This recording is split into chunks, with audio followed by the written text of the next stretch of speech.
They were a people forged in the unforgiving crucible of the sun-drenched swamps, a nation born of defiance and an unyielding spirit. For centuries, this land whispered their ancient songs, echoing the courage of those who would rather die free than live enslaved. This is the story of the Seminole, and of the man who became their fire, their voice, their unyielding shield, Osceola. Who were these enigmatic people of the wild frontier? They were a tapestry woven from many threads, Muskogee, Hitchiti, Yamasee, and others, all seeking refuge from the relentless tide of conquest. They were the runaways, the free people, forging a new identity in the vast, untamed heart of Florida. Their origin was a testament to resilience itself. Displaced and persecuted, they found sanctuary in the labyrinthine waterways and dense forests, carving out a civilization where none thought possible. Their villages, often hidden deep within the swamps, were bastions of a unique way of life. Their beliefs were tethered to the very earth beneath their feet, to the spirits of the water, the sky, and the animals. They lived in harmony with the rhythm of the seasons, their lives an intricate dance with the wild beauty that surrounded them. They hunted, fished, and cultivated their crops, thriving in a land that would break lesser souls.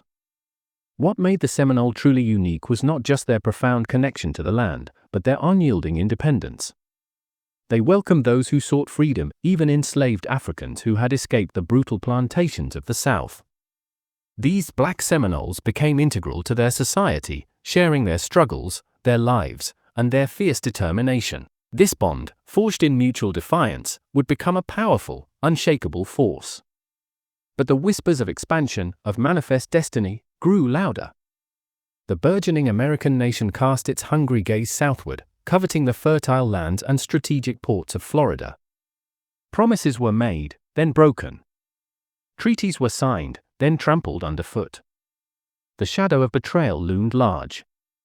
The year was 1832. The Treaty of Payne's Landing, a document born of coercion and deceit, demanded the Seminoles abandon their ancestral lands and relocate west, to unfamiliar territories. It was an impossible demand. To leave Florida was to abandon their very soul, to sever the ties that bound them to generations of their people. And then, a man emerged. Not a chief by birthright, but a warrior whose spirit burned with an incandescent flame. His name was Osceola. He was a Vescoque, adopted into the Seminole fold, and he understood the profound injustice being inflicted upon his people. He had seen the broken treaties, witnessed the encroachments, and felt the chill of impending doom. At a council meeting, when presented with the treaty to sign, Osceola plunged his hunting knife through the parchment, declaring, "The only treaty I will ever make with the white man is this." It was a moment of raw, visceral defiance, a declaration that echoed through the swamps and into the heart of a burgeoning conflict. The Second Seminole War had begun. For 7 brutal years, from 1835 to 1842, the Seminoles, vastly outnumbered and outgunned, waged a desperate war for survival.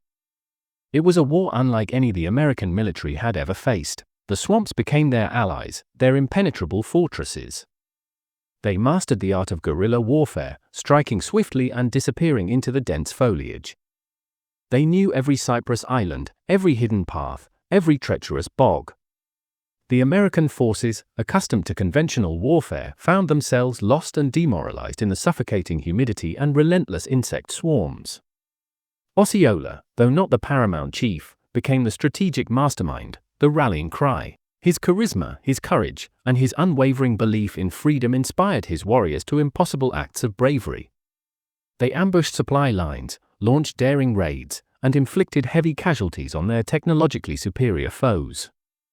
Battles like the Dade Massacre became legendary, a testament to their ferocity and strategic brilliance. But even the most brilliant flame can be extinguished. The war dragged on, a war of attrition that slowly bled the Seminole Nation. The American military, frustrated by their inability to defeat the Seminoles in open combat, resorted to a tactic of insidious betrayal. In October of 1837, under a flag of truce, Osceola was invited to a peace parley near St. Augustine. He believed in the sanctity of the white flag, a symbol of honor and respect. He believed in the possibility of a negotiated peace. But it was a trap. A deliberate, calculated act of perfidy.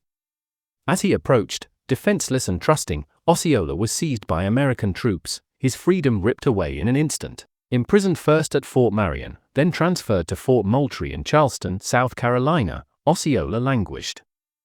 His spirit, once so indomitable, began to wither under the weight of captivity. He refused to eat, refused to speak, his gaze fixed on a distant horizon that offered no hope of return.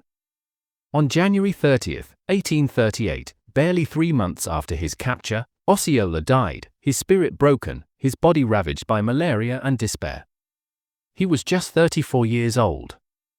The betrayal that led to his capture became a stain on American history, a stark reminder of the lengths to which a nation would go to achieve its expansionist goals.